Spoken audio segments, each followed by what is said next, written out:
எல்லாருக்கும் வணக்கம். கவின் தம்பி இறந்தது வந்து ரொம்ப எங்கள் குடும்பத்தில் ஒரு பையன் இறந்த மாதிரி எங்களுக்கு நாங்களாம் ரொம்ப கவலையாக இருக்கோம். அந்த பையன் என்ன தப்பு பண்ணுனான்? அவன் வந்து நல்லா படிச்சிருக்கான், வெல் செட்டில்டு, ஜாதி அப்படி இப்படின்னு இதெல்லாம் ரெண்டாவது.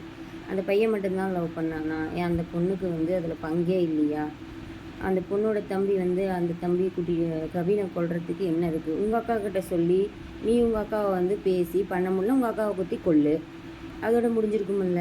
நீ இன்னொரு வீட்டு பையனை வந்து பேசி கூட்டிகிட்டு போய் வச்சு கொள்றதுக்கு உனக்கு என்ன வந்து ரைட்ஸ் இருக்குது? உனக்கு நீ என்ன படிச்சிருக்கிற? நீ இதுதான் ஒரு வந்து எல்லாருக்கும் சொல்லி இப்போ வளர்கிற சமுதாயம் வந்து நல்லா மாறிக்கிட்டு இருக்குது நம்ம பேசுகிறோம். ஆனால் இது மாதிரி கொலைகள் வந்து நிறைய நடந்துகிட்டு இருக்குது. இதுக்கு வந்து இதை பேசிட்டு அப்படியே கடந்து தான் போகிறோமே தவிர இதுக்கு என்ன ஒரு முடிவு? எப்போவுமே ஒரு வேறு ஒரு சமூகத்தை சேர்ந்ததுக்கு அந்த பசங்களே தான் குழந்தைங்களே தான் வந்து கொல்றதுக்கு இவங்களுக்குலாம் யார் ரைட்ஸ் கொடுக்குது? இந்த மாதிரி ஆளுங்களுக்கெல்லாம் நல்ல கடுமையான தண்டனை வந்து சட்டம் எடுக்காத வரைக்கும் இந்த மாதிரி இது நடந்துக்கிட்டே இருக்குது. அது பொண்ணும் ஒரு பையனும் லவ் பண்ணுறாங்கன்னா பையனே தான் என்ன தப்பு பண்ணிட்டான் அவன்? உங்கள் வீட்டு பொண்ணை நீங்கள் உங்கள் பேச்சை கேட்காத போது இன்னொரு வீட்டு பையனை கூப்பிட்டு நீங்கள் மிரட்டி கொள்றதுக்கு உங்களுக்குலாம் யார் அதிகாரம் கொடுக்குது?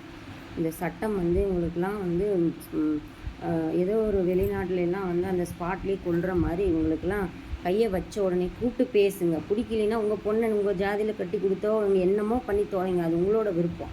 இன்னொரு வீட்டு குழந்தைய கொள்றதுக்குலாம் உங்களுக்குலாம் இந்த வந்து மு.க. ஸ்டாலின் ஐயா இதுக்கு முடிவு கரெக்டான சட்டம் கொண்டு வந்து இவங்களை வந்து செய்யணும்.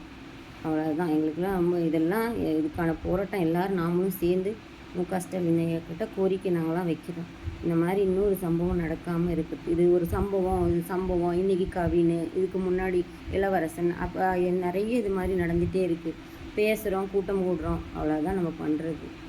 இனிமேல் அந்த மாதிரி நடந்ததுன்னா அது உடனே ஸ்பாட் பனிஷ்மெண்ட் கொடுத்துடணும். அவங்க வீட்டில் ஒரு இப்போ உயிர் அந்த பொண்ணு இப்போ லவ் பண்ணுறோம் அப்படின்னா ஸ்ட்ராங்காக இருக்கணும். அந்த பையன் இறந்துட்டான், கேஸு, நான் லவ் பண்ணல இப்படிலாம் சொல்லிவிட்டு நாளைக்கு நீ இன்னொருத்தனை கல்யாணம் பண்ணிக்கிட்டு நீ நல்லா சந்தோஷமாக தான் இருக்கிற, நல்லா வாழுவ, குழந்தை குட்டின்னு நீ உன்னை வந்து நீயும் விரும்புகிறேன்னு சொன்னதுனால தானே அந்த பையன் உன்னையும் விரும்பியிருப்பான். இப்படி நீ வந்து எங்கள் அப்பா மேலே குற்றம்ல, எங்கள் அண்ணன் மேலே குற்றம்ல நீ வந்து சொல்கிற உனக்கு மனசாட்சி இல்லை. நீ அப்போவே நேரடியாகவே இப்போ எல்லோரும் பெரியவங்க முன்னாடி கூப்பிட்டு பிடிக்கலான்னு சொல்லியிருந்தா கூட அந்த பையன் அப்போயாவது போய் நல்லா வாழ்ந்துருப்பான்ல. இந்த மாதிரி வந்து லவ் பண்ணுறவங்க வந்து ஸ்ட்ராங்காக இருந்துமே வெட்டிடுறாங்க அப்படிங்கிறது வந்து உண்மையான லவ்வாக இருக்குது. ஆனால் நீங்கள் சில பேர் இப்படி சொல்லும்போது மனசு கஷ்டமாக இருக்குது. அந்த பையன் வந்து நல்லா படித்து அவங்க எவ்வளோ கனவுகளோடு இருந்திருப்பாங்க, கோல்டு மெடலிஸ்ட்டு. இந்த பையன் கெட்ட பையன், இவன் இப்படி அப்படின்னா கூட ஏதோ சரியா இல்லைங்க இப்படிங்க பேசியிருக்கேன். உங்களுக்கு பிடிக்கலன்னு கூப்பிட்டு சொல்லுங்கள். இதே மாதிரி பண்ணிக்கிட்டு இருந்தால் இதெல்லாம் வந்து நாம் தான் வந்து மு.க. ஸ்டாலின் ஐயா தான் இதுக்கு முடிவு பண்ணணும்.